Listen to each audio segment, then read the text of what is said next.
Alrighty. Okay, so like I said, what we're wanting to do today is cover specifically the campaign setup process. There's a lot to it, there's a lot of little details, so we'll go through.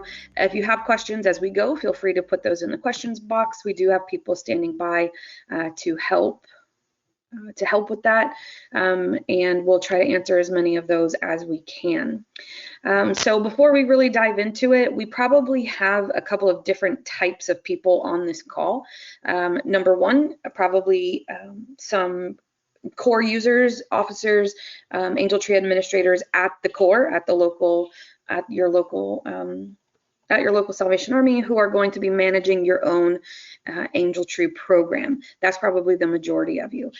We also will probably have on the call some people at divisional headquarters who are trying to get into more of a mode of overseeing the Angel Tree process and being able to assist and help with some of these things, the campaign setup and some of the processing. So we probably have two different camps. Everything we show today will apply to everyone with just a little bit of difference, and I'll try to point those out along the way. Okay. One quick note to the divisional staff who are on, those of you at each DHQ that are going to be administering and helping to support the Angel Tree program in your division. If you haven't already, we still are needing to get from actually most divisions a list of the core that are going to be participating in Angel Tree so that we can go ahead and get these campaigns launched so that the core in your divisions actually have a campaign to manage. So we really need to get that rolling. You should have received some communication from Eric Finn at THQ with some instruction to fill out that list for us. So if you haven't done that, please make sure to do that as soon as possible. It is going to delay the core in your division until that gets done.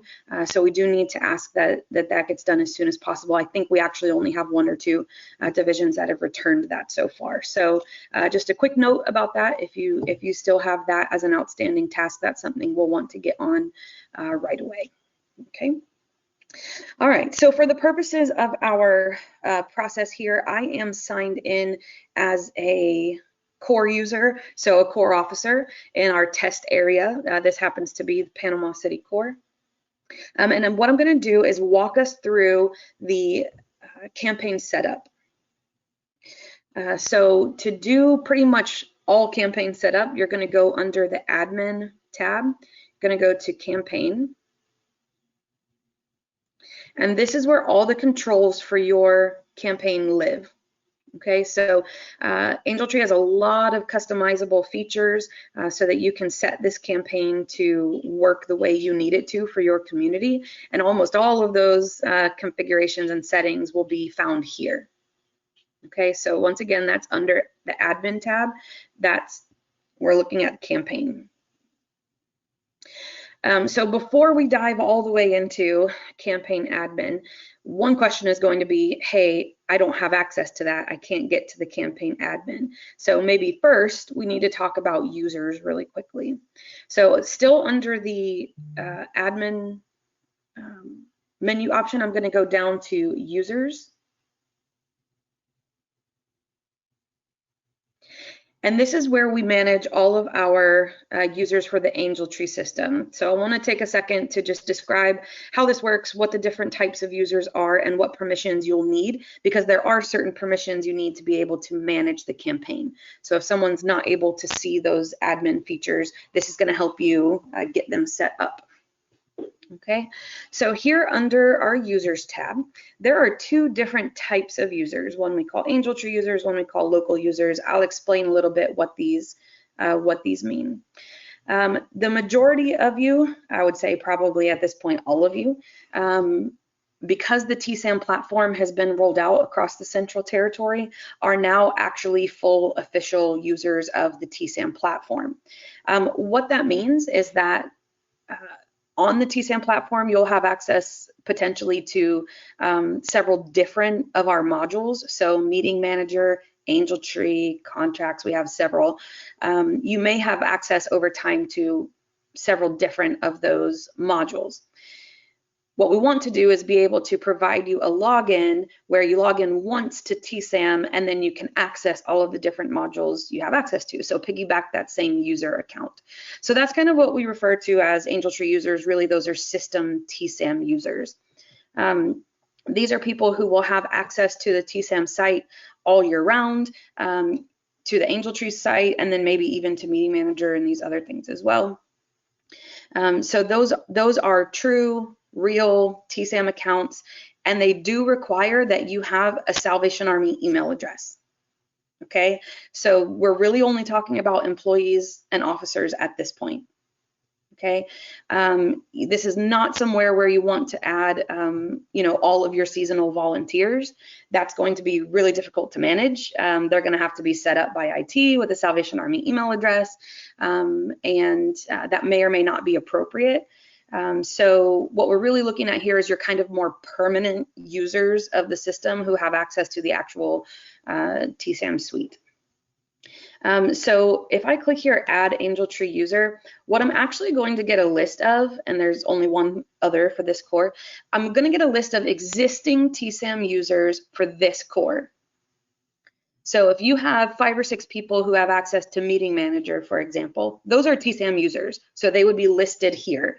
And basically all you're doing is saying, okay, they already have access to TSAM, so I'm just going to add access to the AngelTree module here. So you can take the existing user, click next, confirm that this is the person that you're looking for, and then we're going to set some permissions for them. So I'll talk about what the different permissions mean here in just a second.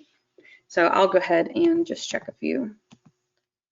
Save, and now you see that person shows up here under the AngelTree users. So what that means is that next time this person logs into TSAM using their Salvation Army email address, they will have access to the AngelTree module with the permissions that you've selected. Okay. So what we call AngelTree users, those are really full TSAM users with a real TSAM account. Okay. That'll make more sense here in a second when I talk about the contrast to that. The contrast to that is what we call local users. So these are people who are typically not your permanent users of the TSAM system. These are potentially volunteers, maybe seasonal assistants, where they're not set up with a full Salvation Army email address and account, but you do need them to have access to the system at least during the season.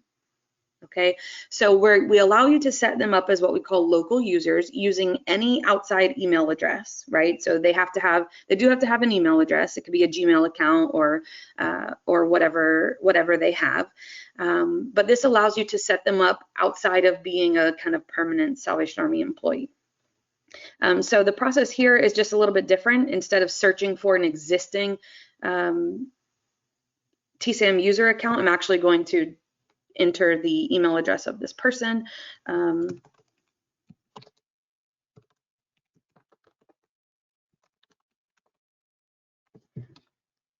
It's going to do a check to make sure that this local user doesn't already exist in another core. If so, it will ask you if you want to transfer them over. So sometimes that happens.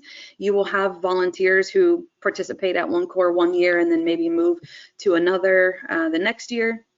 So the system will walk you through a process to transfer that user account over. But in this case, it's brand new, so we'll go ahead and put that in. And then again, we are able to select which permissions they want. You'll also notice here that we have a location. So I'm logged in, remember, as the Panama City core. If you operate an area where maybe you have several core within your area, you're able to select which of those core you want this user to have access to. So you always want to give them access to the highest level that you want them to see. So for example, let's say I'm in an area command and I want them to be able to see records and applications for every core under my area command. I want to select the area command level. But if, on the other hand, I want to restrict them to only one of those specific core under my area, I would select that specific core and they would only be able to have access to that one. Okay, so you want to select the highest level that you want them to see, and then by default, if they have that higher level access, they can also see anything below there. And when I say see anything, I mean applications, client applications.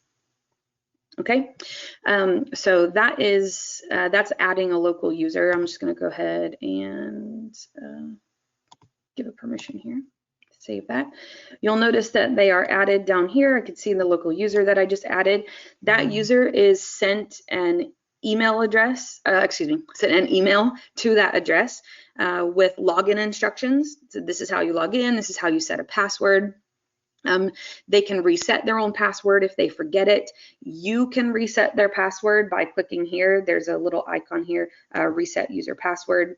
That will send a new reset email to that email address so that they can regain their access.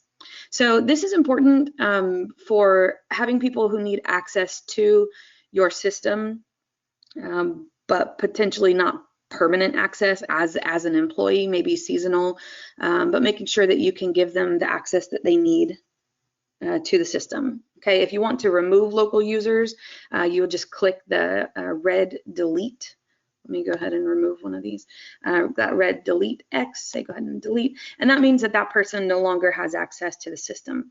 That is an important thing to remember. If you are giving access to volunteers or even seasonal help, it's a good idea sometimes when they're done, so the season's over, or when they're volunteer, maybe they're only volunteering for a few weeks.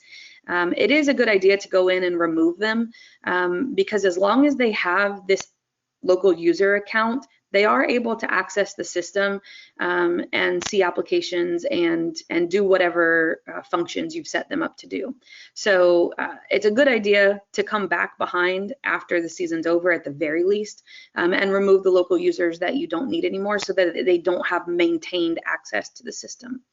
When you're talking about Angel Tree users, it's usually not as big a deal because they're kind of permanent employees. And they will keep access as long as their Salvation Army account is active at your core. Then they will have access to the system. If that user leaves and their TSAM user account gets shut down, or their Salvation Army email address account gets shut down, their access would automatically be removed anyway. So it's really just the local users that you need to worry about ever coming back and removing. All right, so now that we know how to add the two different types of users and a little bit about how each of them function, we want to talk about the permissions and what they need access to. So today we're specifically focusing on campaign admin.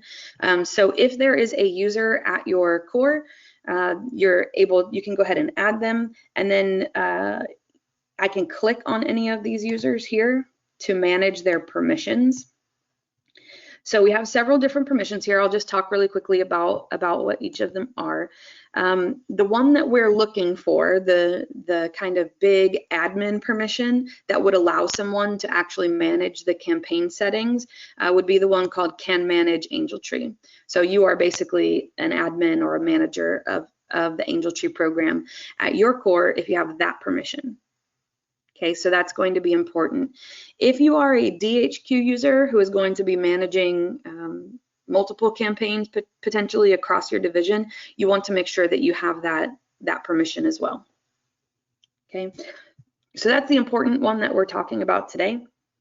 Just really briefly to give you an idea of what the other permissions mean. Adoption permission means that would give someone access to be able to adopt out angels, meaning they're running, maybe running a booth at the Angel Tree at the mall. It would be those kind of people who are assisting donors in actually checking out angels or adopting angels. The allocation permissions, those are permissions that allow the user to allocate angels to corporate sponsors and to your adoption locations. So oftentimes this is a permission you would give someone who's in your kind of community relations department, who's managing corporate donors and sponsors. Okay, so that's allocations. Appointments, we'll talk a lot about appointments today, but this would give someone the ability just to make intake appointments Oftentimes this will be, you have like a phone bank or a phone number where people can call into to make an intake appointment. If someone has this permission, it gives them access to be able to assign those appointments to people without necessarily having access to everything else within the system. So that one can be important. Distribution, that permission allows someone only access to the distribution area of the site, meaning they're helping on distribution day, they're helping to confirm that gifts are picked up and record that within the system.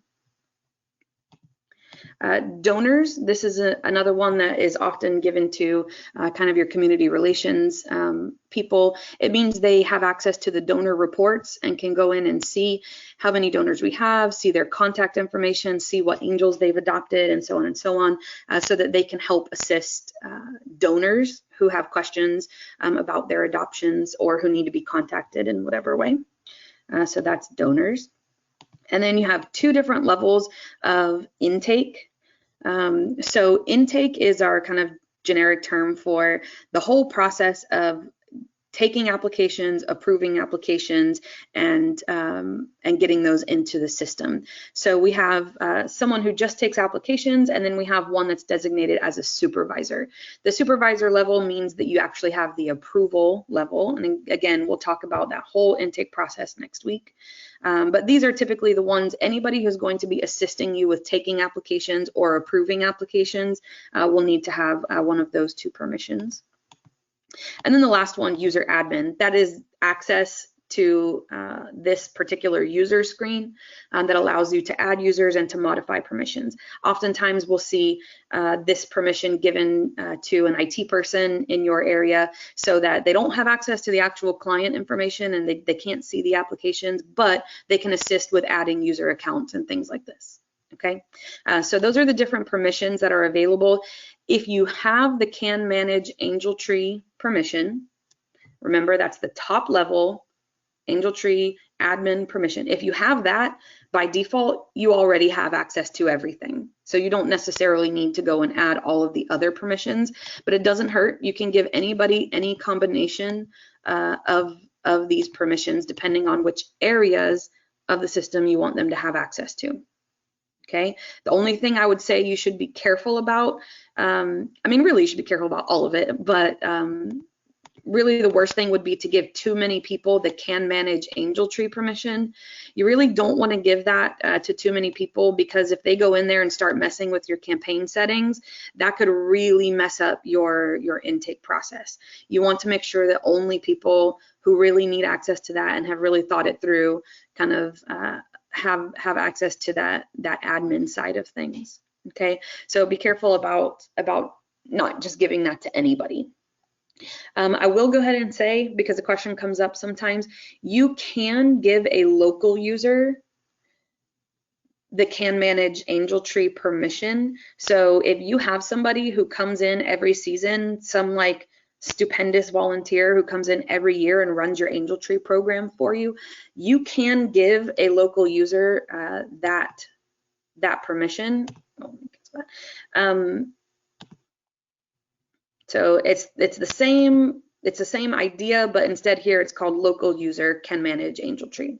And that gives them all the same permissions. They're able to access the campaign admin. So you can do that, but again, you just want to be careful about who you're giving it to. You don't want everybody to have that. If they start messing with your campaign settings, you'll be in a world of trouble. Okay?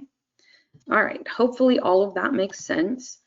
I'm going to pause really quickly to just look at questions and make sure we don't have anything that would be useful for the group on this particular topic.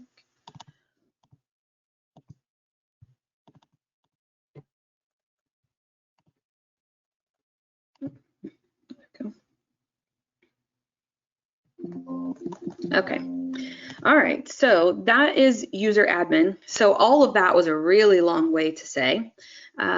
If you don't have access to the campaign admin settings, which is where we're going to spend the majority of our time, it's because you need to be given that Can Manage Angel Tree permission under the user tab. Okay? All right, by default, Corps officers, I believe, when the campaign is initiated, are given that permission.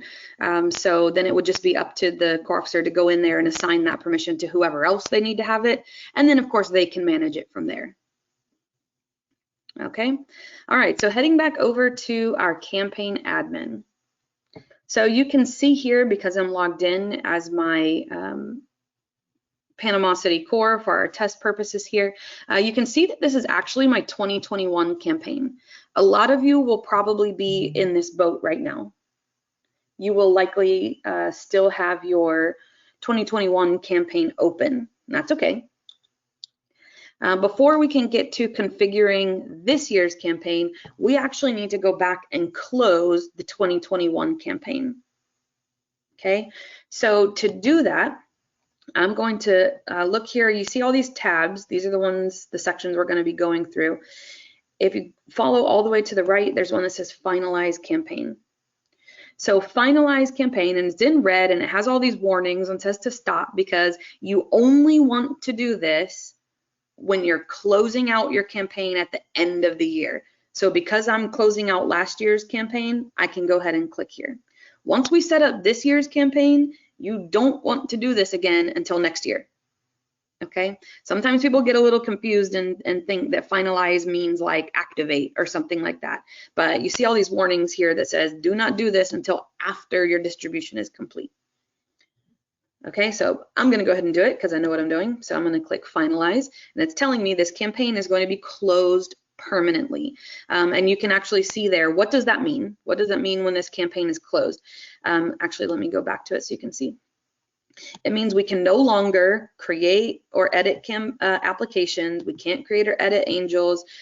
We can't edit allocations or do adoptions or anything like that. It's closing out all of the functions of last year's campaign. But what we can do, we'll still be able to view and export and report on our applicant and angel data. All of that's there. It's not going away. You don't have to worry about that. If you want to, before you finalize this, if you want to go in and export last year's data, you certainly are able to do that. But you always have access to any prior campaigns, so you don't need to. It's not completely necessary. All right, and then once this is done, of course, we'll be able to create our new campaign. So I'm going to go ahead and click finalize. All right, and so depending on what situation you're in, this is going to get a little, this is kind of a case-by-case basis. In some divisions, I think in most divisions in the Central Territory, if I'm not mistaken, if not all, they've set you up on a divisional contract, meaning there's a discount for whole divisions that utilize the program. In that case, this setup process should be handled through our communication with DHQ. They will include you in the list of locations utilizing this system this year, and we will actually activate your campaign for you, and all of the billing and all of those things happen through DHQ. If you are not under one of those agreements, and again, I believe most everybody is here, but if you're not, you would be presented this page, which basically helps you set up your order, your module order for this year. So I'm just going to fly through this because, again, not everybody is going to be going to see this. In fact, the majority of you probably won't.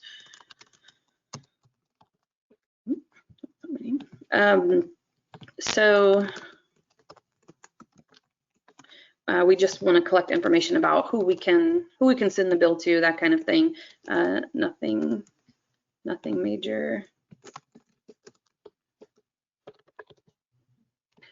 And we're just going to process this order, and that will take us to our campaign setup. Now, like I said, the majority of you will skip that whole process and be taken straight here where we're actually just setting up your campaign.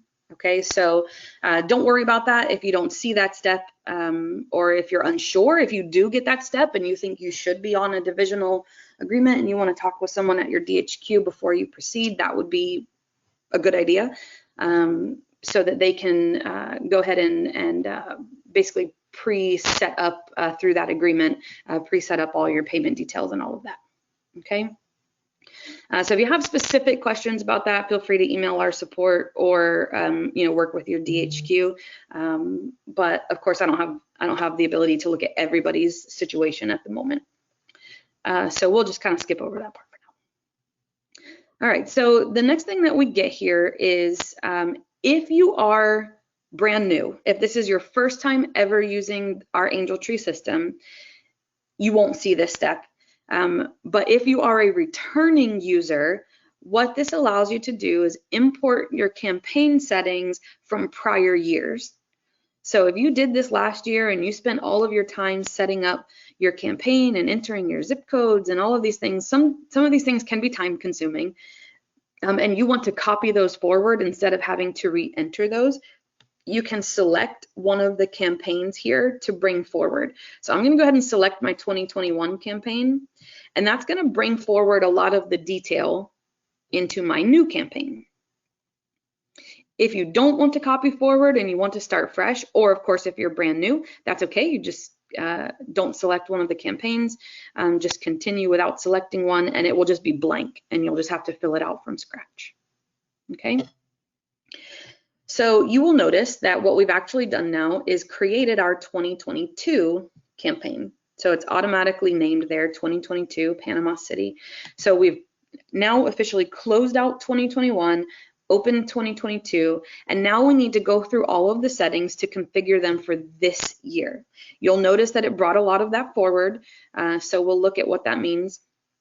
But you have the ability to edit any of this, even if you brought forward your campaign settings last year and you only want to keep 80% of those settings, but you want to modify the rest, that's fine. It's still worth bringing it forward just to save you a little bit of time. You just need to be sure that you're actually going through step by step and confirming that you have all of the right information. Okay, all right, so really quickly, this general tab, it's pretty straightforward, but it does contain some very important settings. And these are things that you need to think about now while you're setting up your campaign, rather than just kind of plugging something in and then going back and changing it later. Because basically, as soon as you open intake, these rules are applied. So if you open intake and it's allowing certain ages of angels, or it's allowing senior applications, and maybe you change your mind that you don't want those, now you have applications that have been entered under those rules, and it's, yeah, you can delete them or tell those applicants, okay, sorry, you're not going to be served or whatever, but that's not ideal. We really want the rules to be set ahead of time. So these are things you need to be thinking of and being deliberate about now to save yourself trouble down the road. Okay, so campaign name, it defaults for you. It gives you the year, the core, and then it just says Angel Tree. You can edit that if you want to. We do have people like Panama City, for example, who they don't call it Angel Tree, they call it a toy shop. So something like that. You are able to adjust that if you want to, but it gives you a default there. Some very important settings here, the max angel age.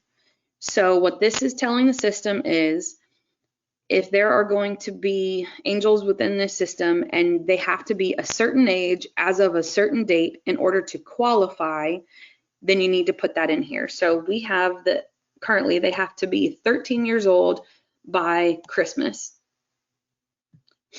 in order to qualify as an angel. Okay, so you need to be really, really thoughtful about what you put in there. As far as the age and also the as of date. This we get a lot of questions about this when applications start coming through and they say, hey, how come it let this, how come it let this 14-year-old through? Well, they'll be 14 on December 28th. So they technically still were 13 on December 25th. So the system is using that to do math, right? So we'll oftentimes get questions about that, hey, why did it let this person through? Especially if your cutoff date is earlier, like September or around cutoff, intake time, then by the time Christmas comes, that kid looks overaged, but because they were that age as of the date you entered, that's why it allowed them through. So we do get a lot of questions about that, so you want to be careful and make sure that you're understanding what it is that you're entering there.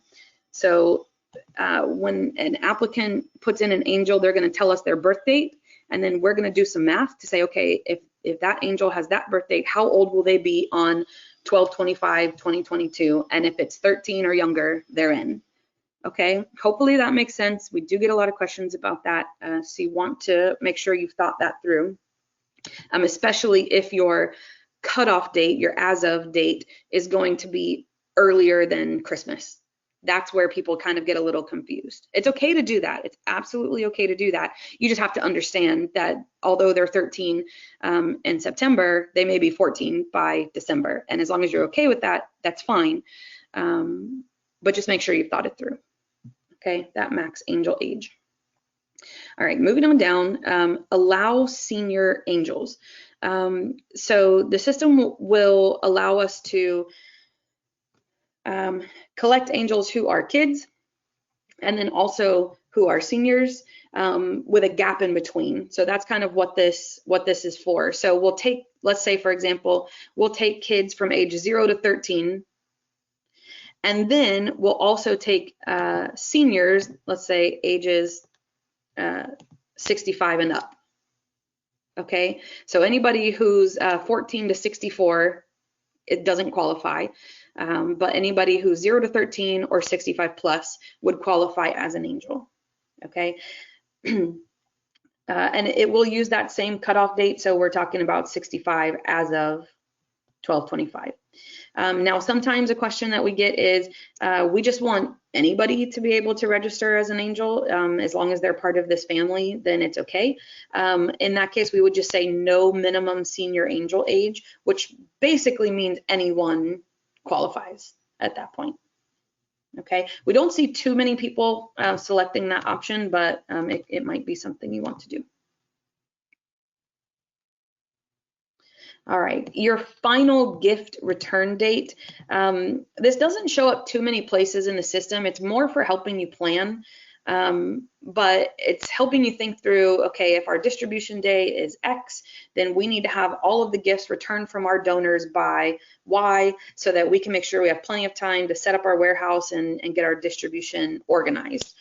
So final gift return date is the last date you expect to receive gifts from your donors. Okay, you want them all to return them by a certain date. Now, when the system brought forward this date, last year the gift return date was 12/18/2021. So this year it assumes it's 12/18/2022. But you do need to look at the calendar, because obviously every year the 18th is not going to be on the same day. Sometimes it's a Friday, sometimes it's a Saturday, and so on and so on and so on. So you do want to make sure to look at that. Because it's filled out there, sometimes people overlook it and then suddenly are like, whoa, why are we still letting them bring gifts all the way until the Saturday? We really need them by the Friday. So in that case, you just need to back it up and change the date. So we'll change it to the 16th. Okay. All right, so this next setting here is about printing angel tags. This is stuff we'll cover in later webinars about how to actually do the actual printing of them. But this setting allows you to say what template you're going to use to print those tags onto. So you can see that we have several different templates available here. If I select one and then click Show Sample, it actually gives me a sample of what the tags will look like. So you can actually test printing that onto the cardstock that you have to make sure that it's going to fit appropriately. If you want to try out a few different ones, you can do that, and it will update the sample for you there.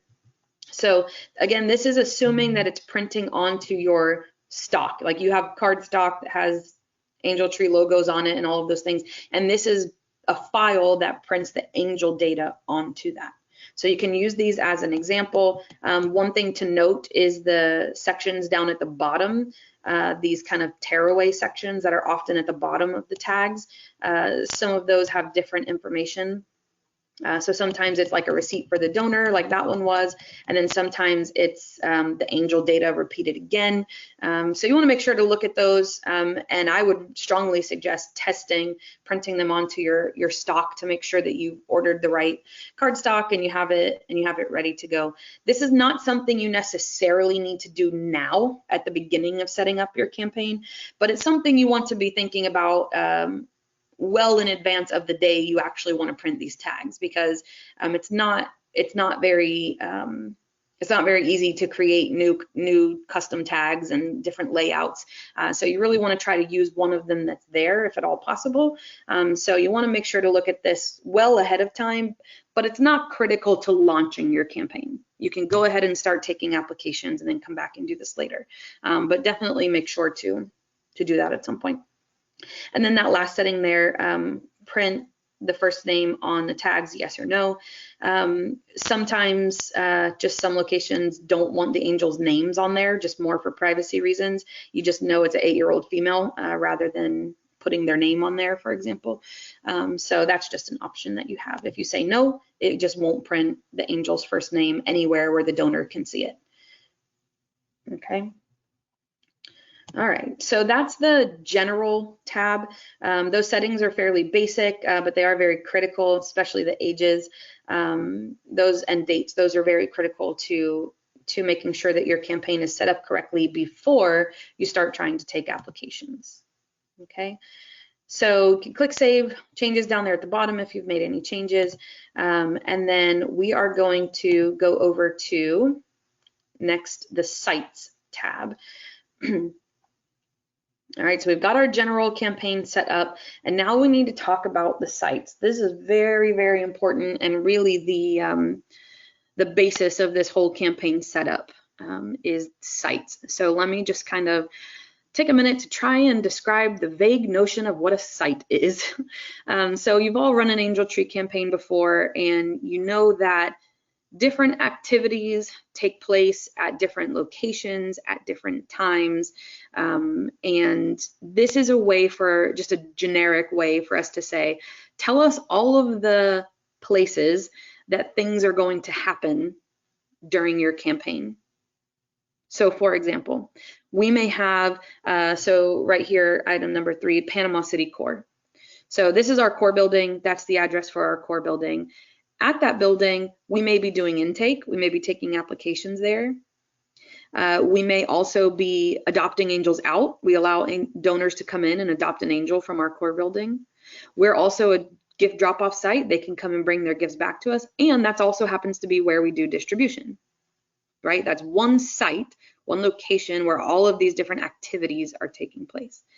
However, you may also have something like your Christmas warehouse, where you have it just for this season, and this is the address for it, and all we do there is distribution. Everything else happens, you know, maybe at the core building or somewhere else, but on distribution day, this is where that happens. So these are the physical places, and I say that with a little asterisk by it, and I'll tell you why. But these are the physical places where something related to Angel Tree is happening. At that single place, you may have, it may pertain to one function of Angel Tree, or all of them, or none of them. It can be lots of different combinations. So this should be a very flexible way for you to configure that. Okay, it's going to allow you to put in as many sites as you need to, and to configure them by function. So let's talk about, well, what in the world does that mean? So you'll probably already have at least 1 or 2 locations listed there. Your core building, if TSAM knows the address for it, it may already be listed there. But to add a new one, I can click here, create new site. And now I am going to enter this new place, this new physical location where something happens. So we're going to call it our Christmas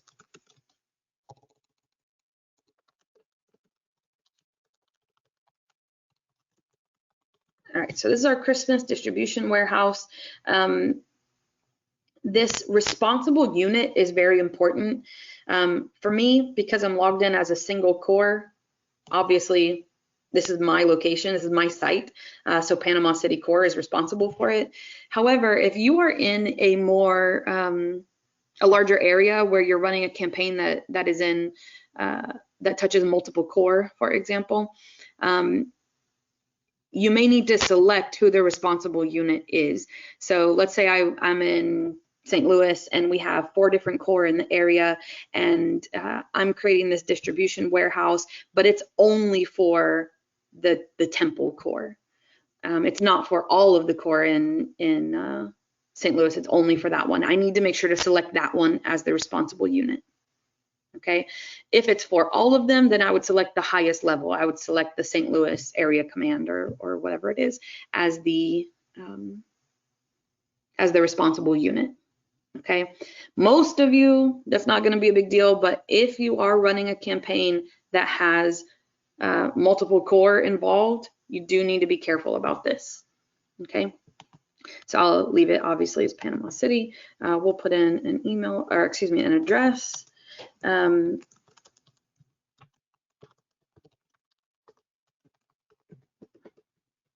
are we? Panama City. I have no idea what their actual zip codes are, but there's a very handy tool here that says verify the address that actually is going to go out to Google and find the closest matching address. Wow, I was really close there. That was a really good guess. I just made that up. So it will go and find the closest address and make sure that you've got it entered there right. This is important later down the road when your applicants and or your donors come into the system and they need to know where to go for distribution, or they need to go where to go to adopt an angel. Having these sites configured with their exact address, and you can even kind of move this map pin. So it's actually on the corner here, or this is where the parking lot is, you know, entrance off of here. You can drag that map pin here or there so that when they pull that up and it says, hey, go here for distribution, and they click it to get directions, it will take them directly to where you have it pinned. So important to make sure your addresses are right. I'm going to go ahead and save this one. Okay, so it says it's been saved, and I can drag and drop this pin as many times as I need to update that. Okay, so I'm going to go ahead and close. And now we have our Christmas distribution warehouse added here as a site. So we have said now this is a place where something related to Angel Tree is going to happen. Now we need to define, well, which kind of something is going to happen there. So you see these 4 columns of checkboxes over to the right. And you can look here, these columns represent in the different 4 functions of a site for Angel Tree. Intake, meaning this is where we're taking applications or where applications are being processed. Adoption, meaning this is where the donors are actually coming to take angels off of the Angel Tree. Or drop off, where they're coming to drop off those gifts. And then ultimately distribution, so where the families are actually coming to pick up gifts. Okay, so you can see because I just added this site, those are all unchecked. So although I've added this site to my Angel Tree campaign, it doesn't have a function yet, so it's not really doing anything. We need to designate which of those functions is it going to use. So this is our distribution warehouse, so my guess is it's going to be distribution. You may also allow people to drop gifts off there because that's your warehouse, so we'll also call it a drop-off, but they're not processing applications and they're not adopting angels out of there, so I'm going to leave those unchecked. Okay, so that's the first step in us including this warehouse in our campaign. Now, a question that we get often, so I will go ahead and say it. A question we get often is, I'm going to have a distribution warehouse, but I don't know where it is yet. We haven't solidified the rental contract. We haven't found our warehouse yet. We don't know where it is. That's okay. You can go ahead and enter the site. So I would click here, create new site. You'll enter your warehouse name, but instead of an address, usually put something like TBD or to be determined or something, because we do need to have that distribution site as a placeholder in the system so that we can configure everything. You can come back and add the address once you have it, but we want to make sure that at least the concept of that location is there. So before, when I said these sites are the physical places where something's going to happen, that's more or less true, but in this particular case, we might not know exactly where that physical place is, but at least it is conceptual. We know there will be a distribution site, so we need to go ahead and include it as a site, even though we don't know the physical address of it yet. Okay, so this is really important. It is most important that you have your intake sites and distribution sites entered from jump. You can come back and add adoption and drop-off sites later. That's not a big deal. In fact, that's going to happen a lot. You may not have your agreements with your malls in place yet, so you don't know where your adoption sites are going to be. That's fine. But in order to facilitate the actual intake of applications, you have to have your intake sites and your distribution sites set up. Even if it's with a TBD address for now, you at least need to have those set up. Before you ever even think about opening intake, you have to have these things set up, okay? So now that we have added our sites and we've told the system, okay, this is what function they are going to perform at those sites, now we need to go give a lot more detail about how it's going to function at that site. So we're going to move on to our next tab here, which is our intake tab. This is, I'll say there are 4 very, very, very important setting screens here. General, sites, intake, and distribution. These are the ones that you're going to spend a lot of time on.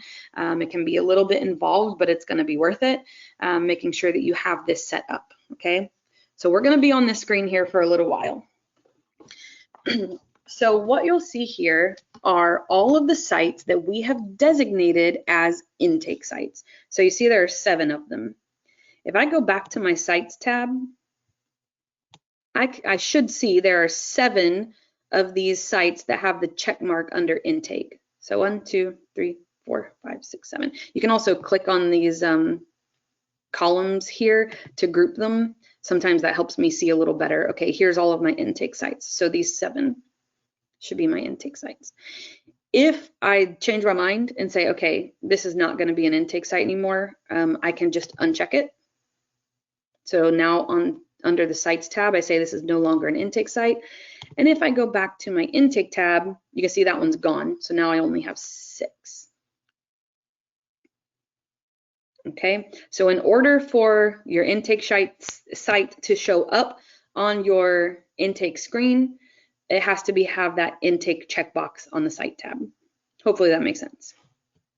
So because these have been designated as intake sites, they are now showing on this section. So now we really get into kind of your pre-planning phase for AngelTree. Here you need to know how you're planning on processing intake. There's lots of different kind of combinations of this. Are you going to have them do it all online? Are you going to have them come into the office and do an interview? Are you going to do any pre-screening on the phone beforehand? Are you going to make appointments? Are you going to just let people come in whenever they want? There's lots of different questions you have to ask yourself to know how you want this set up. Every location does this a little bit differently. We have a lot of options here to configure for whatever it is you need and however you want to proceed with your intake, but you do kind of need to know what you're going for here. All right, so let's start with what we call intake appointments.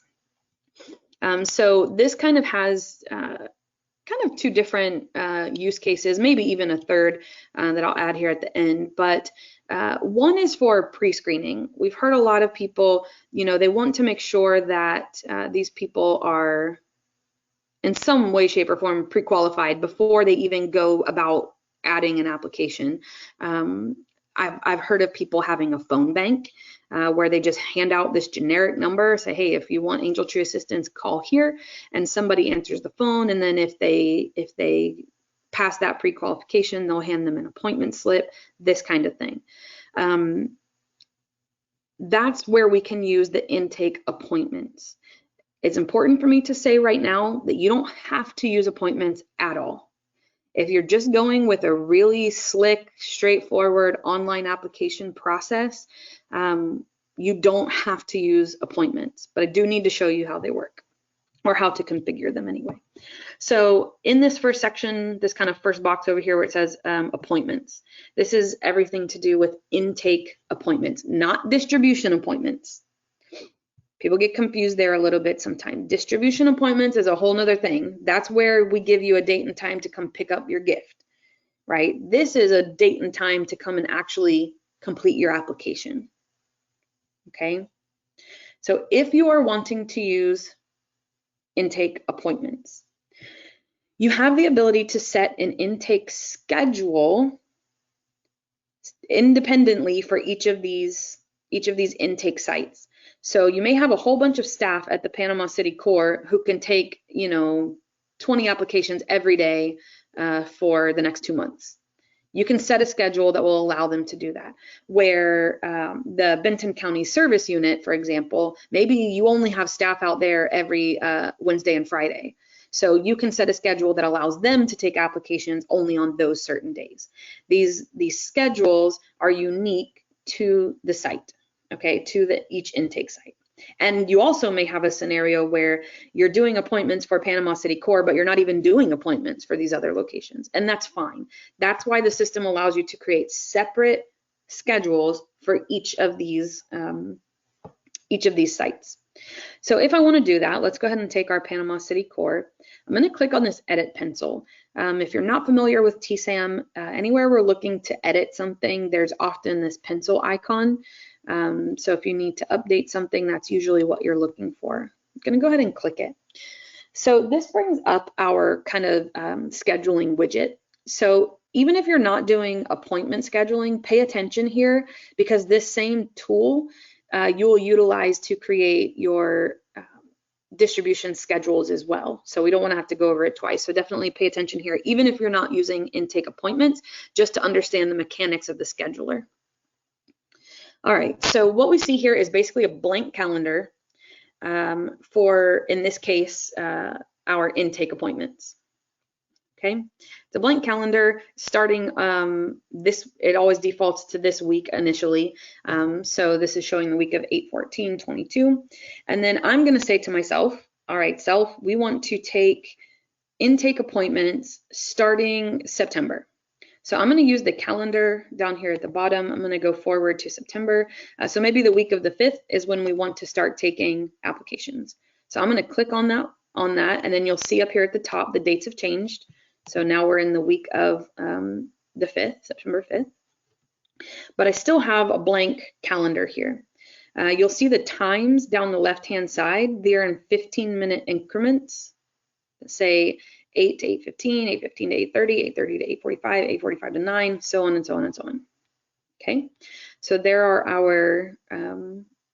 our what we call schedule blocks. Those are the increments.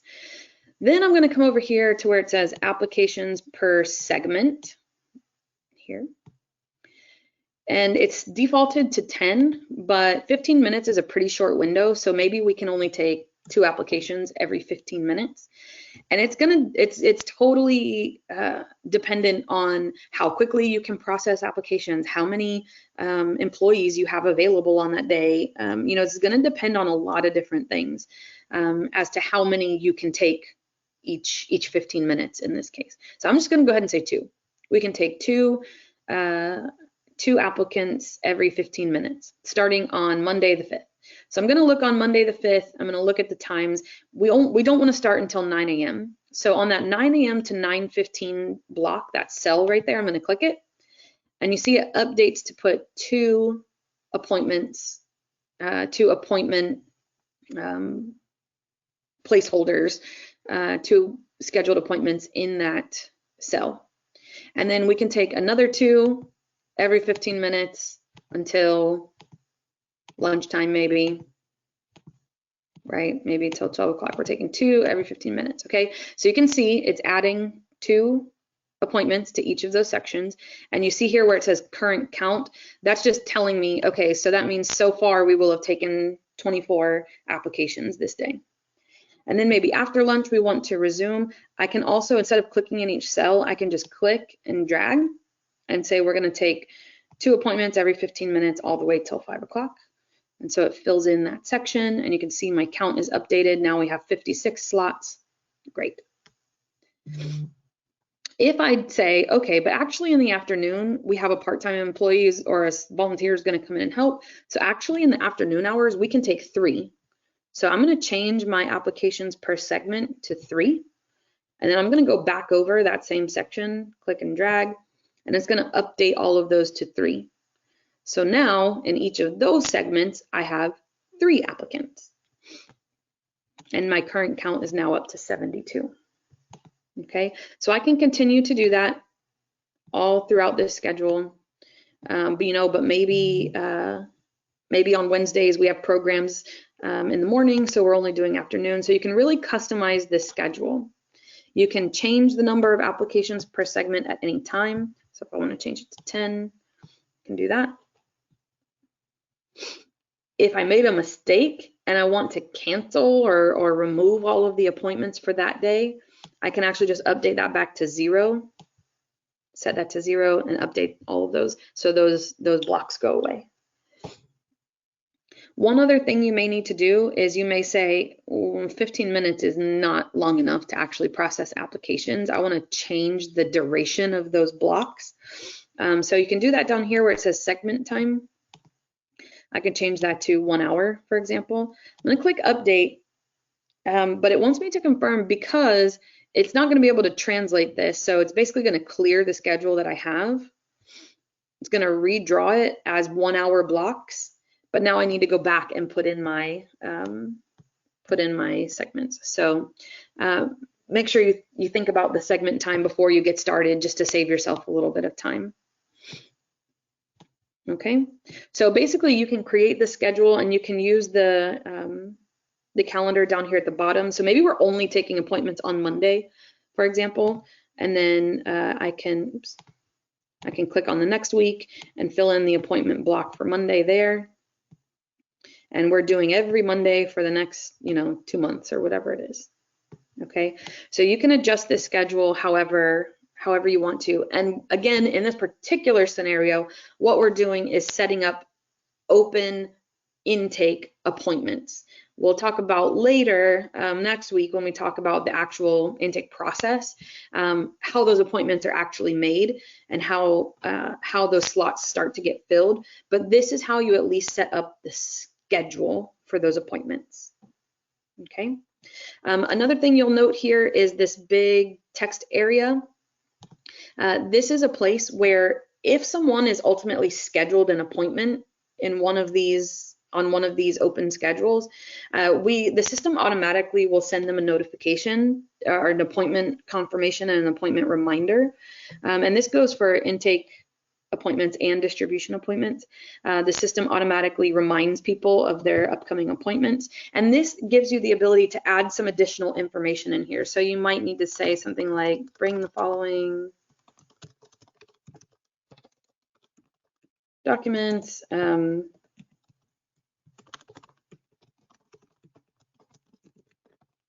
right, this kind of thing. So you can list whatever details you have for them, and then you may even say something like,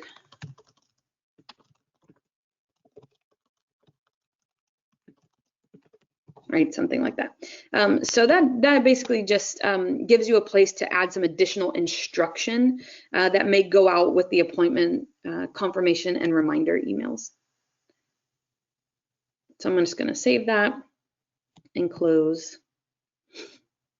And now you can see here on Panama City Core, we have an appointment schedule. The earliest appointments that we have start on 8:15, and the latest appointments that we have are on 9:19. So that's the schedule start and end.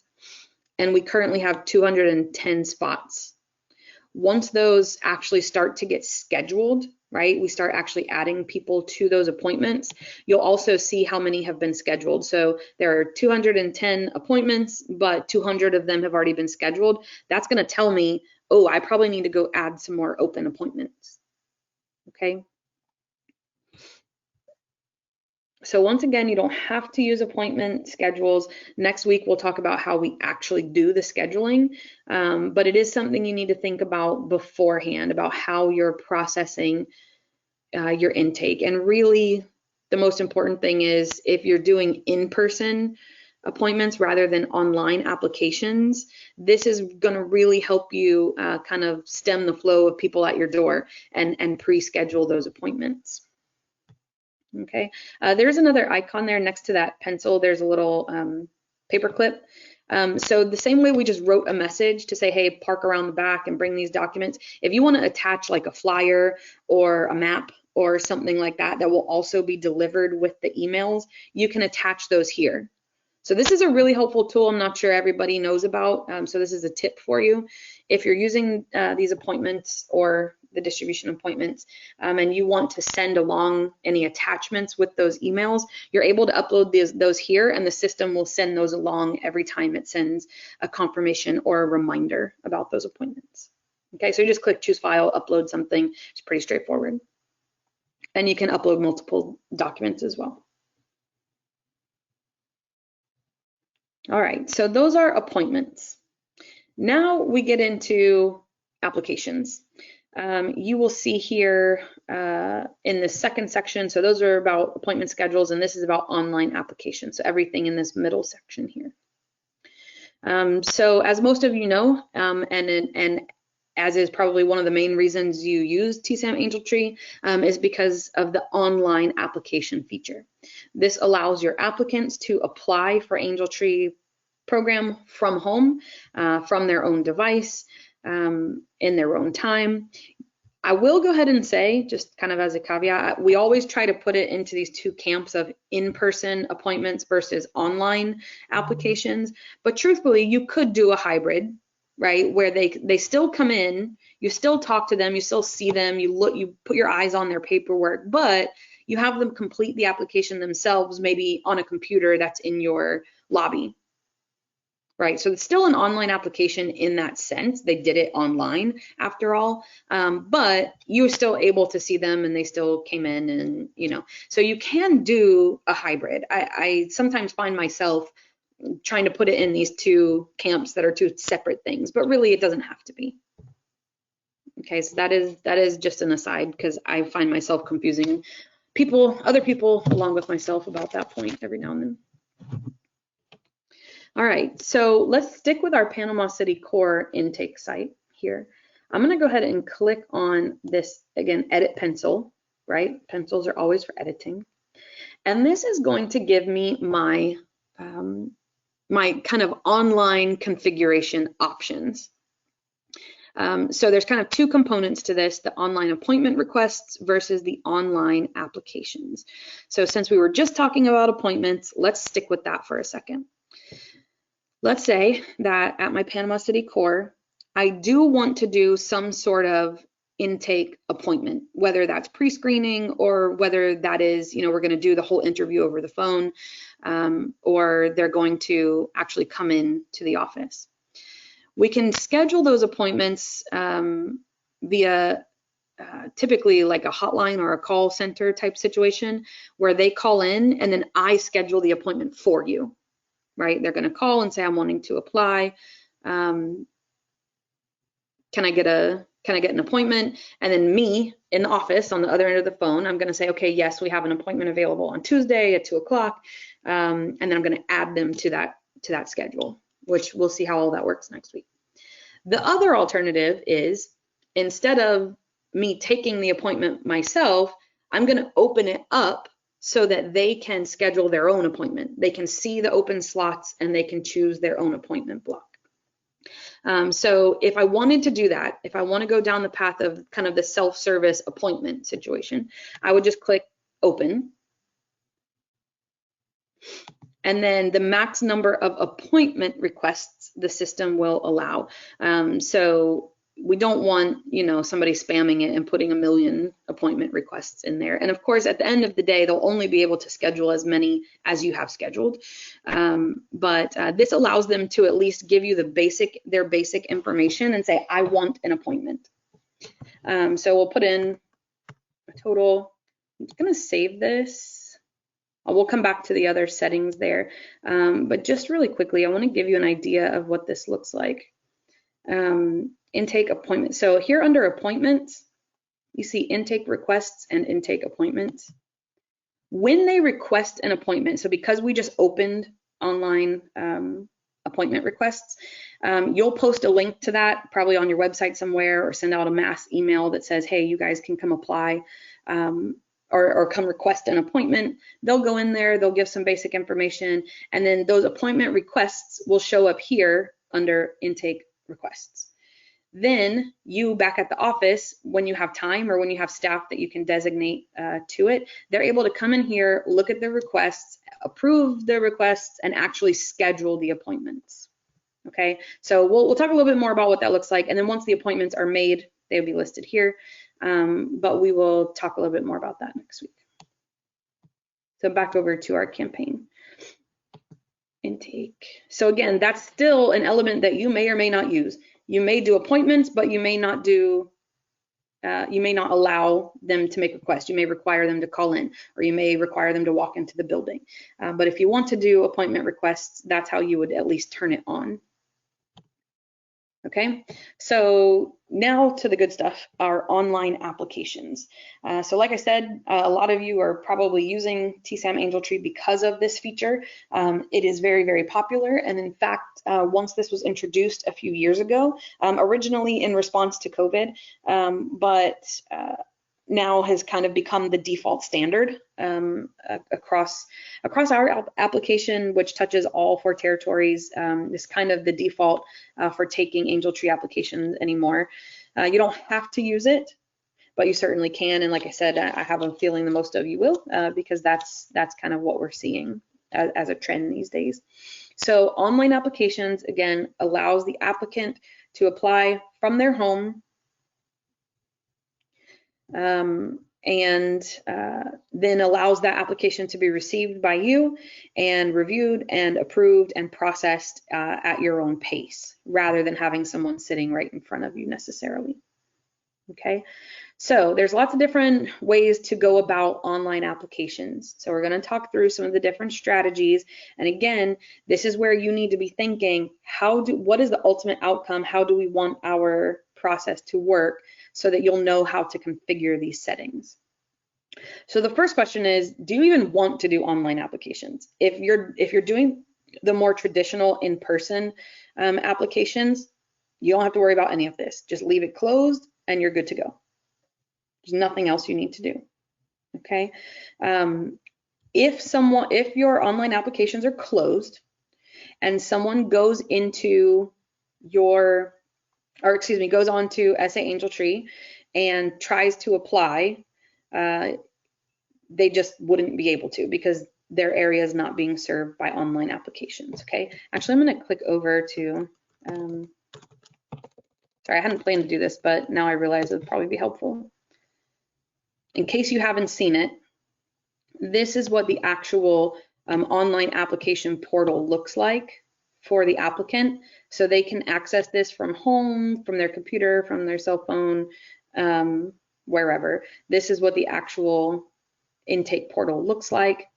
And then you'll see down here at the bottom, it wants their zip code. Okay, so keep this in mind. At first it asks, do you have an invitation code? If yes, then it wants that. If no, then it just wants the zip code. So keep this in mind, because this is kind of what we're configuring here. So back over to our campaign admin. All right, so if it's closed and I go there and I put in, let's say my zip code is 88802, which is in this particular, in Panama City, right? I put in that zip code here. It's just gonna tell me this is not being served, the zip code is not being served by the site. Contact your local Salvation Army for how to apply. Okay, so if you keep them off, that's fine. Nobody in your area will be able to apply online. That's fine. If, however, we do want to use them, then the first step is, of course, to set the online applications to open. Now, depending on how the rest of your configurations, you're going to want to be careful about that. For the most part, if you're not using individual invitation codes, which we will talk about in just a second, when I set this to open, that means the floodgates are open. That means people can go on there and apply. Now, you may not have advertised it yet. You may not have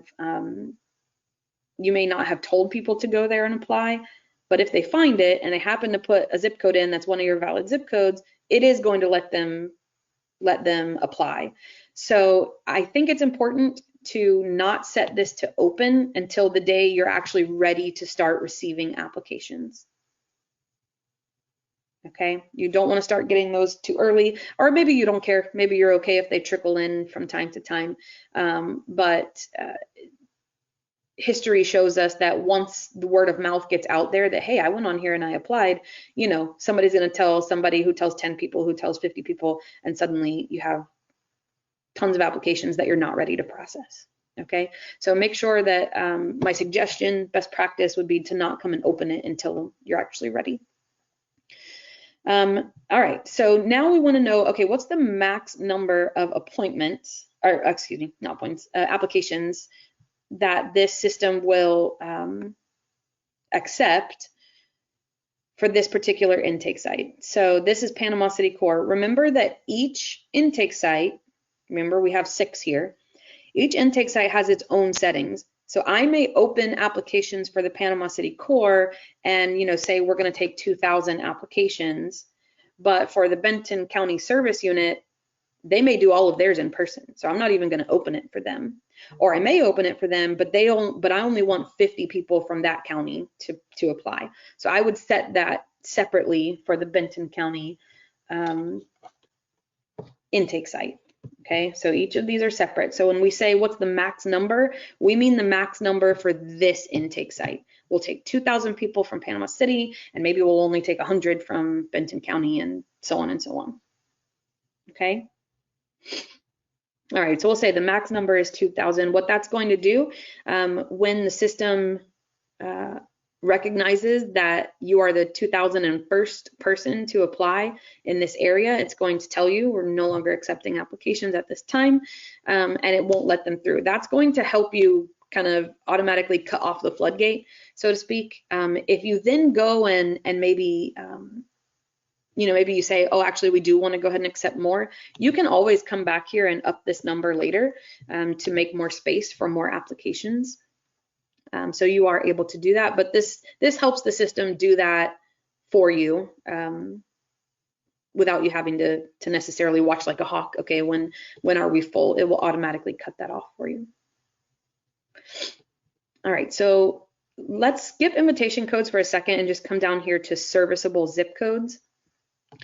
So this is what is telling the system. Remember that lots and lots and lots of Salvation Army locations across the entire US are using this AngelTree platform.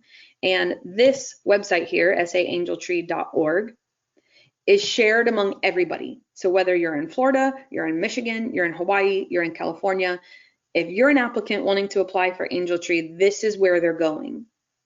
So the very first and most important thing we have to do is make sure that that applicant gets to their correct local Salvation Army. And we do that through the zip codes. So these are incredibly important to make sure that your applicants actually make it to your desk rather than somewhere in Florida or somewhere in Hawaii, right? So this is incredibly important. What you're doing is listing the serviceable zip codes for your area. So the 5-digit zip codes that your core serves.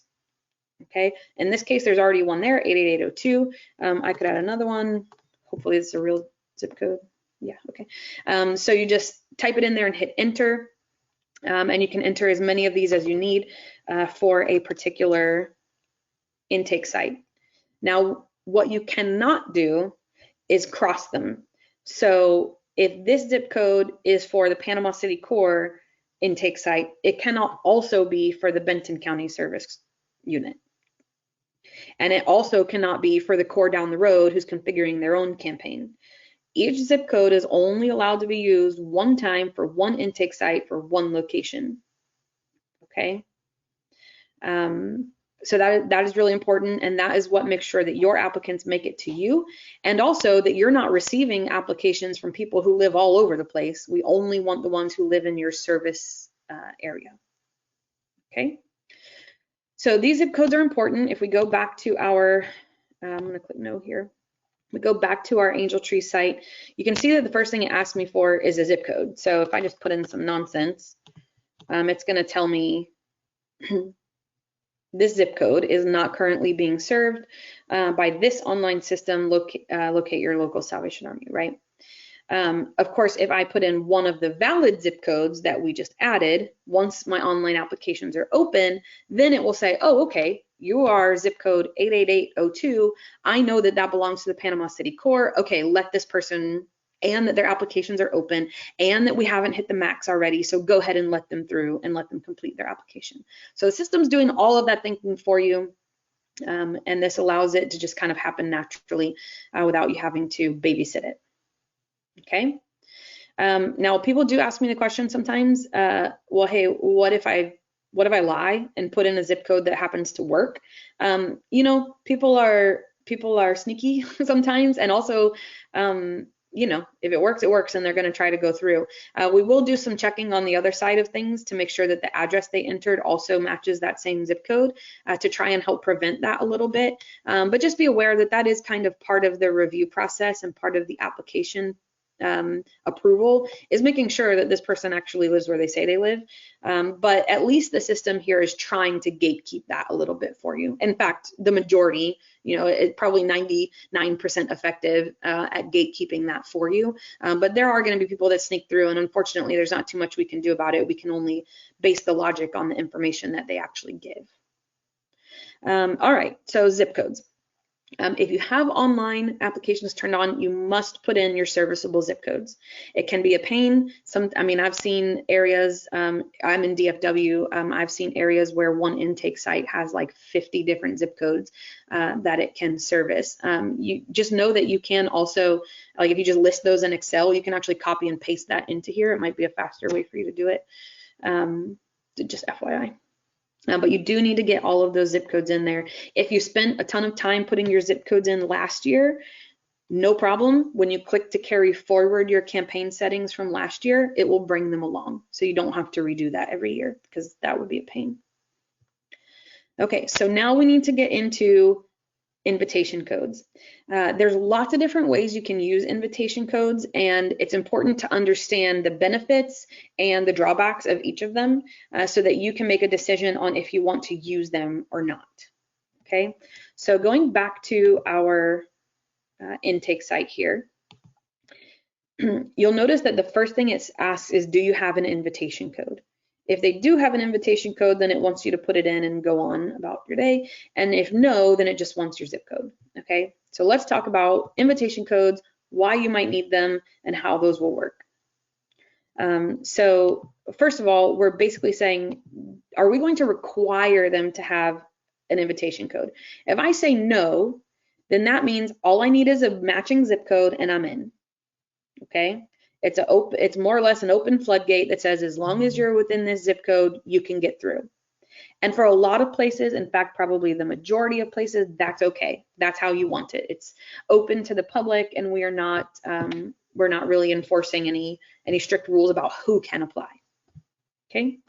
In some scenarios, however, and a lot of locations I've heard of, it's not just open to the public, but they rely on their community partners, maybe a school guidance counselor, to actually give out an invitation to apply.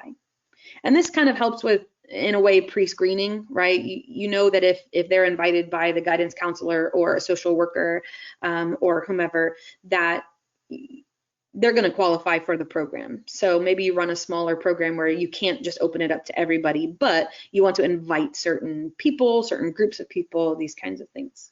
Okay, so again, if I say invitation required, no, that means all I need is a zip code to get through. It has to be a valid zip code, of course.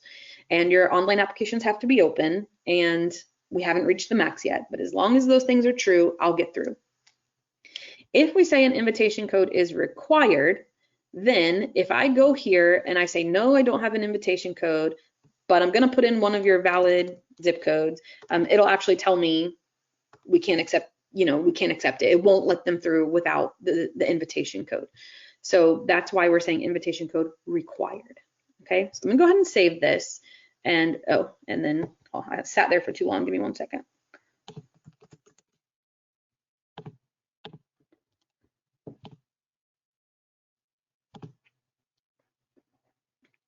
Okay, back to where we were. Okay,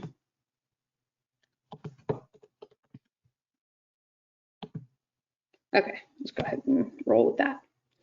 All right, so my actual intake configuration is kind of done there, but now we need to talk about, okay, well, if we are requiring invitation codes, how do we configure those? How do we get those to the people? What do we do, and what are the different options? So again, under admin, I'm gonna go over to invitation codes. So this kind of has its own whole separate control for invitation codes. I'm gonna click here to say generate new codes. And now we're gonna talk about 2 different options for using invitation codes and the zip code enforcement and how that will work. So there's individual codes versus group codes. Individual codes are single use, one time only invitation codes. So these are really kind of what you think of when you think of an invitation code, like, oh, hey, I got this special code. It's going to allow me to access whatever it is, in this case, an application. And I can only use it once. I can't give this code out to anybody else. This is an individual code. A really good use case for this would be, I have 10 families at the core. I want to make sure that they can get in and apply for AngelTree, no matter what their zip code is, no matter whether the system's full or not. I want these 10 families to be able to get through because they're my core families, and I want to make sure that they can get through. So I will say I'm going to create 10 codes for the Panama City core. I could create codes for any of the other intake sites, but we'll say Panama City core. And then in this particular case, because I want these users to get through no matter what, I don't care where they live, this is a very special invitation code, which as long as they have the code, they're getting through. So I'm going to say no, we don't want to enforce the zip codes. Click generate. This is going to create 10 unique codes that will be available for me to give out to those 10 families. Well, hopefully it's going to create them. Let me give it just a second. There we go. It's our test platform. I think it's going through some updates, so I apologize for that slowness. So there are our 10 invitation codes, and you can see each code is unique, right?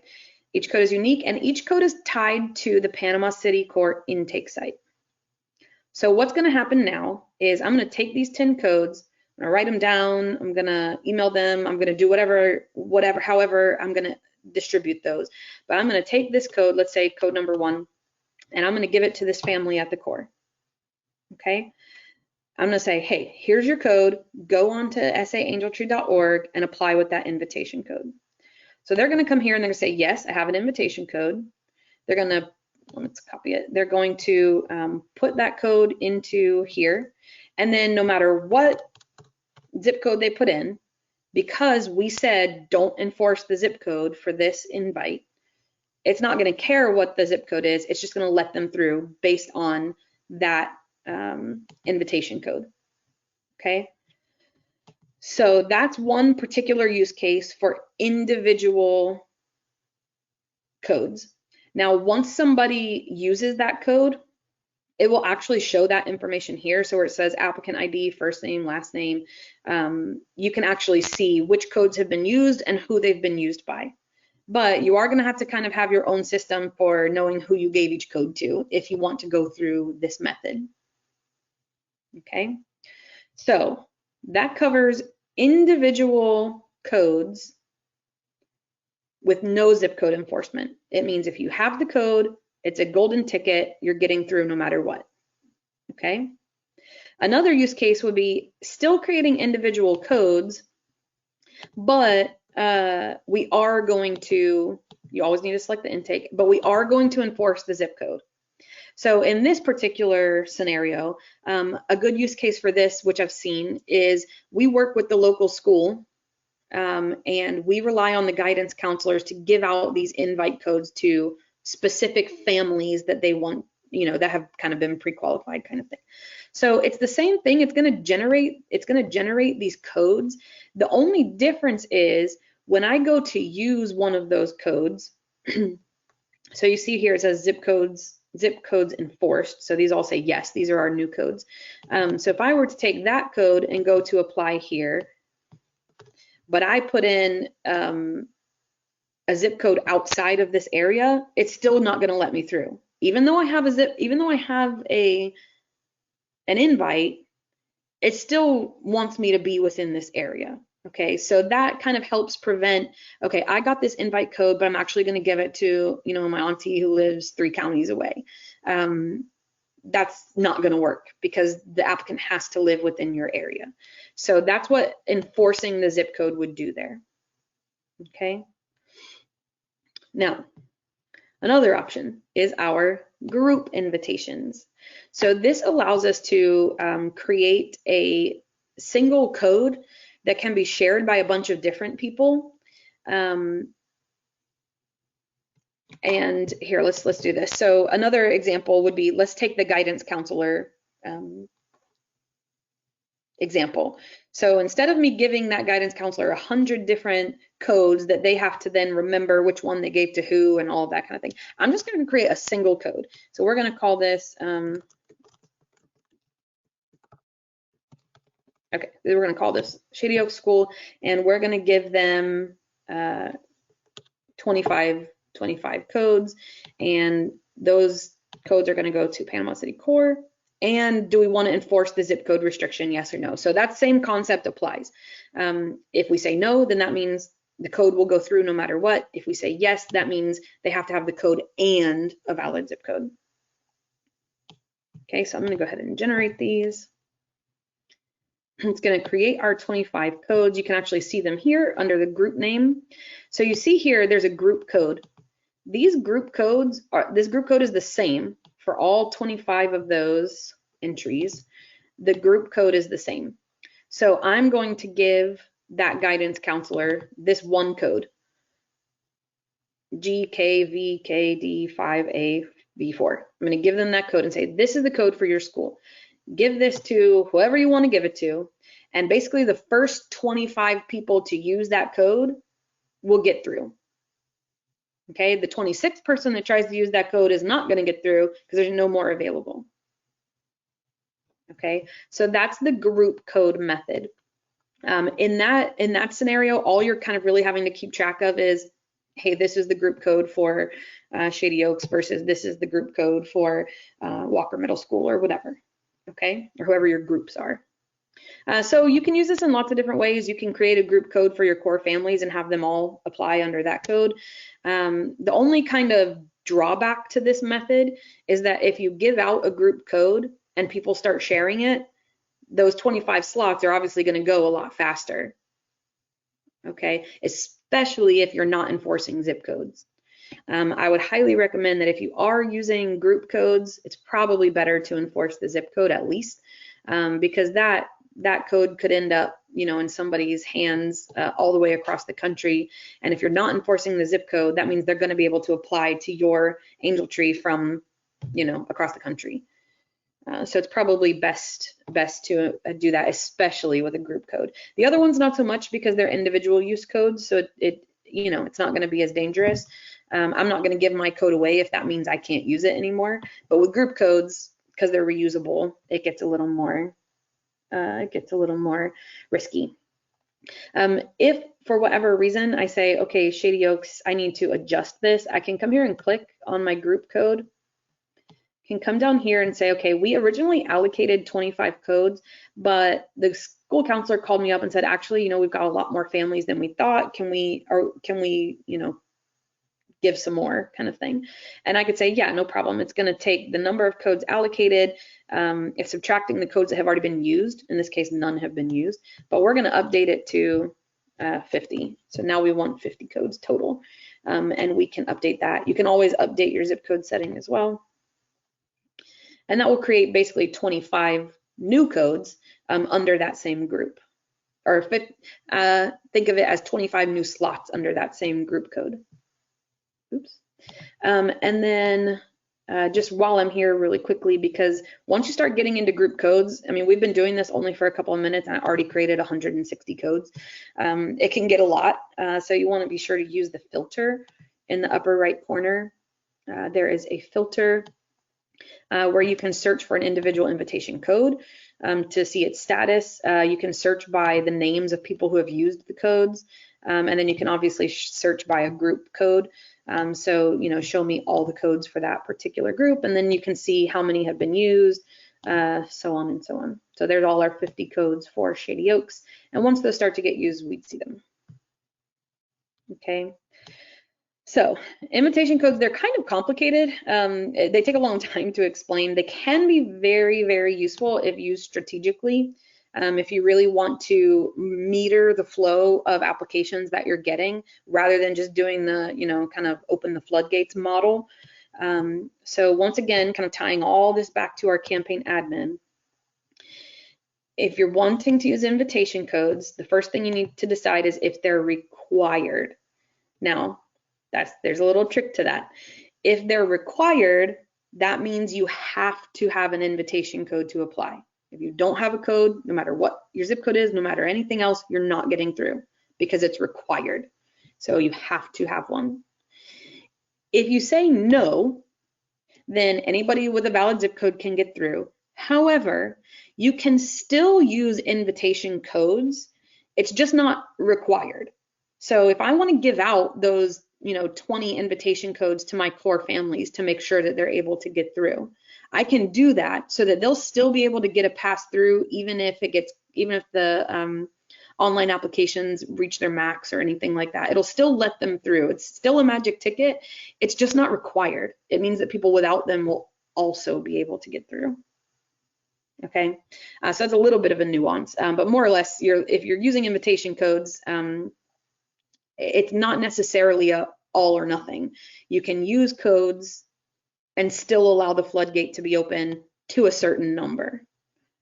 Okay, so that can get a little involved with invite codes, but hopefully that helps explain a little bit about how you can use those.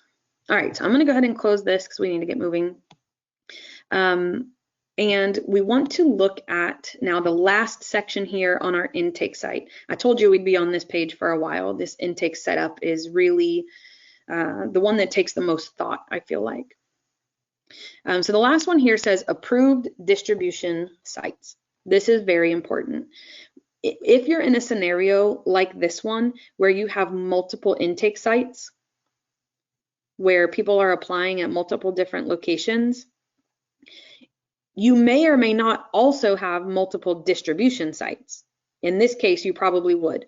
So Panama Core, for example, probably does its distribution out of the Christmas warehouse. So if you are an applicant in Panama City, you're going to pick up your gifts at the Christmas warehouse. Okay, straightforward, makes sense. But if you're in Benton County, that's too far away from the warehouse, so you know they do their distribution at the William Booth Senior Center. Okay, what this setting is going to do is make sure that anybody who applies from Panama City gets a distribution appointment at the Christmas warehouse. So we don't accidentally give them a distribution at the William Booth Senior Center, for example, because that would be silly. Why would we make them drive all the way over there to pick up their gifts, and then their gifts will be in the wrong place? And we want to prevent, at all costs, we want to prevent an Angel Tree volunteer or someone from accidentally giving an appointment at the wrong distribution site. That would be a logistical and communication disaster. So we don't want that to happen. And this is what prevents that. This is telling the system, if this applicant is from Panama City, excuse me, they can only receive a distribution appointment at the Christmas warehouse. Okay, now in some scenarios, and I've seen lots of them, there may be multiple distribution sites. Maybe you do some of your distribution out of the core gym, but you do the rest of it out of the warehouse. In that case, I can add multiple distribution sites here so that when this person applies to Panama City, I'll approve their application, and then I'll have a choice to give them a pickup appointment at either the distribution warehouse or at Panama City Core. So that's what this configuration is saying here. All right, this is very important.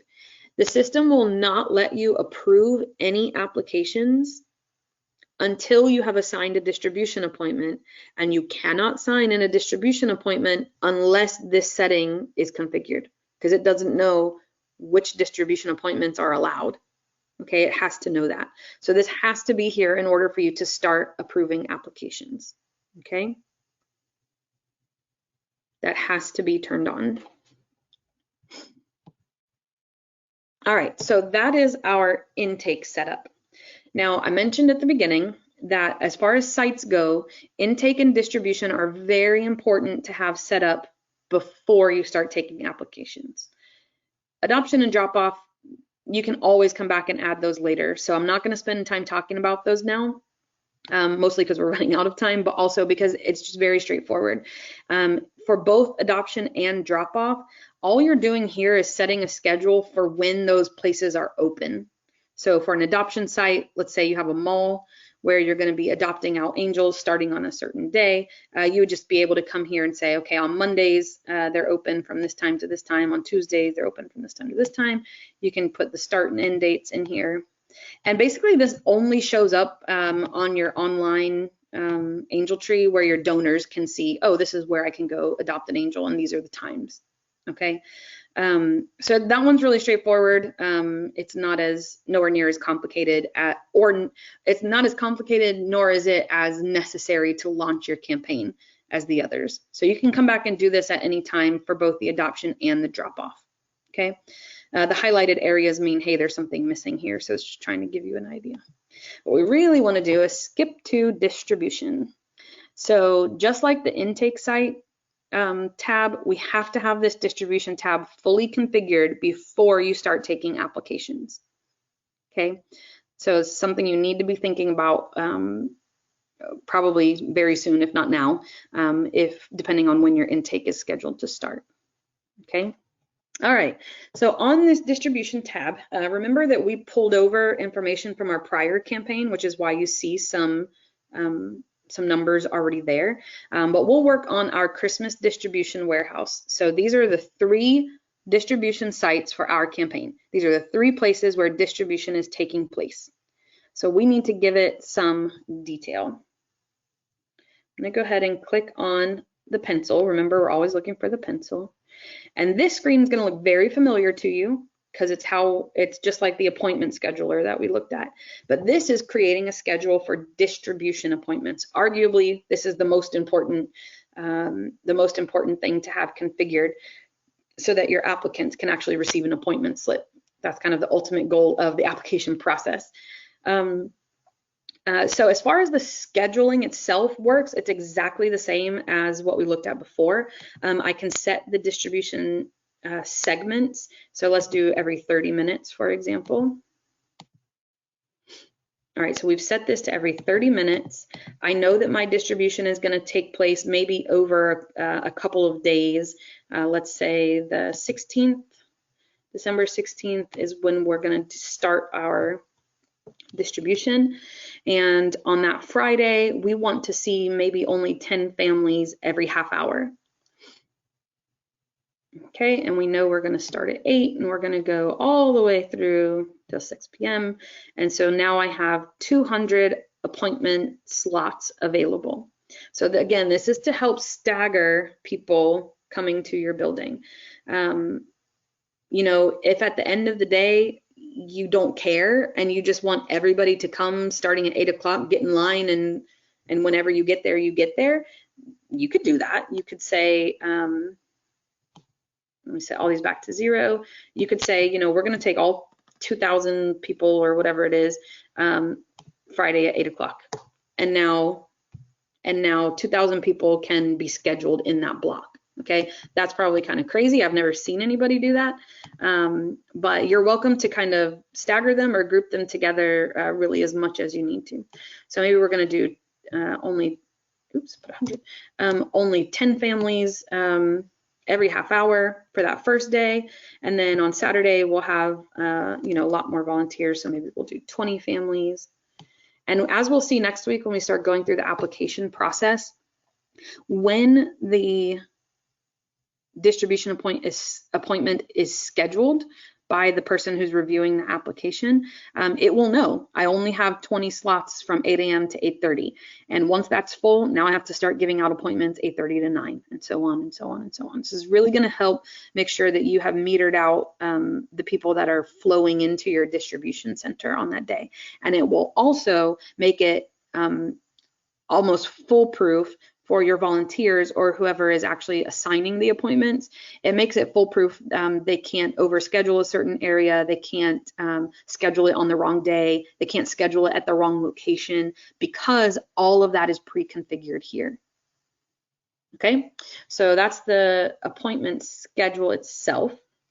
Now, another big part of scheduling the distribution appointment is not only giving a date and time for distribution, but also that's the process that assigns the family and the angel codes for this campaign season. Okay, so let's say I have applied for Angel Tree, my application is approved, and they schedule me a distribution appointment, and now the system is going to spit out a unique code for my family. Okay, and then each of my children or qualifying angels within that family is going to be given a related code. Okay, I'm sure you all know what that means, and we'll talk about it here in a second. But we need to tell the system, well, what do we want those codes to look like? How do we keep those organized between our different distribution sites? How do we differentiate between the different families and the different sites and all of that? So the way we do that is a combination of two things. First is the distribution code. So we're going to give a 2 to 3 letter code to this distribution site so that if anybody looks at that code, they're going to go, oh, I know, that's the Christmas warehouse. So I'm actually just going to call it CW. And you'll see what this looks like in a second. Then we need to give it a range of numbers that we want to use. So you can start at number 1, you can start at number 5,000. Typically, this is driven by how you set up your warehouse. So maybe you start your rows at 1,000, then a row of 2,000, 3,000, whatever. So you want your first code to be 1,000, not number 1, right? Does that make sense? So I'm going to start mine at 5,000 just for fun. And I'm going to send them all the way to code 10,000. So what that means is the first family that receives a distribution appointment for the Christmas warehouse is going to be assigned code number CW 5000. Okay, CW designates that it's at the Christmas warehouse. 5000 designates that's my unique family code. Okay, each of my children or qualifying angels are going to receive code CW 5000A, CW 5000B, CW 5000C, and so on and so on and so on. Then the second person that receives a distribution appointment at the Christmas warehouse will receive number CW 5001. And then the next one gets CW 5002. And the system manages those codes. So nobody's getting duplicate codes. Nobody's getting codes that are out of order or leaving big gaps in your warehouse. The system knows which slots are available and fills them sequentially. Okay, so this is what's giving the system the framework to know which code is next and which, how do we build it. So again, each site is going to have a different distribution code, so that if for whatever reason this gift gets separated from its, from its bag, or this tag is missed, and all you have is the code, you at least know CW belongs at the Christmas warehouse versus, SA that belongs at the core. Okay, so those just kind of help you visually identify where that gift belongs. The only trick here is to make sure that the range of numbers, so we did 5,000 to 10,000, that range cannot interfere with the range of another distribution site in your campaign. So for example, we have another distribution site of Panama City Core. Let me close this so we can see. We have Panama City Core, and their range starts at 2,000 to 2,999. So I could not set the code for Panama City to also start at 5,000. It has to be a unique number. And again, that's just to really help prevent any confusion where the numbers get separated from the letters, and now we have, okay, the family is 5,000, but then you'd be questioning, okay, well, which 5,000 are they? Are they CW 5,000 or PC 5,000? This way, because the numbers don't mix, if you have at least the numbers, you can find which family it belongs to. Okay, that's unique. So hopefully that makes sense. You have to be really careful about that. As you're setting that up, my tip to you is make sure that you have a big enough range of numbers. So if I'm, we just set up 5,000 to 10,000, that's 5,001 available slots for the Christmas warehouse. But if actually we end up processing more like 10,000 families, well, now I don't have enough spots, and I'm gonna have to come back here and change the end range, right? Bump that out to 20,000 or whatever. But if I'm already using that range somewhere else, that could get me in trouble. So you want to pad it. If you think you're gonna need, 1,000 slots at this distribution site, make it 2,000, just in case. You don't want to ever get yourself trapped. Once you started using the numbers, we would have to intervene and help you through that process. So, either pad it out and give it extra available codes, or leave big gaps between the numbers. So start this one at number 1 and this one at 2,000 and this one at 5,000. So there's big gaps in between there. So if you need to expand it, you can. Okay, so now I could, if I had to, I could make this Panama City range go from 2,000 to 4,999, because that's where it bumps up against this next range. Okay, that's just a tip that comes up every now and then, not too often, but it does happen. So you want to make sure that you have configured that. Alrighty, so really, really, really important things to start thinking about right now, if you haven't already, I'm sure most of you have, is really how you want your intake process and to an extent your distribution process to work, so that you can start to know what sites you need to enter, what configurations, how you're going to utilize online campaigns, if at all, how you're going to utilize appointments. Are you going to have a phone bank? Are you going to do pre-screening? You really need to start thinking through those things and get this set up before you start taking applications. Okay, this is step 1, probably the most important. And if you have this all configured from the beginning, your intake process should be extremely smooth. If you start changing these settings in the middle of the season, sometimes that's okay. You get away with it, but sometimes it causes some real bumps, because then what you're doing is you have a set of applicants who applied under these sets of rules, and now you have a second set who applied under these sets of rules, and these things don't necessarily match up. And now we have kind of mismatched data, or, they're all things you can overcome, and some things, you're okay to live with, but as much as you can avoid it, you want to. You want to have this configured as far ahead of time as possible. So I would go ahead and start thinking about and working on those 4 sections: the general, sites, intake, and distribution. Those are your 4 most critical things to make sure you have set up.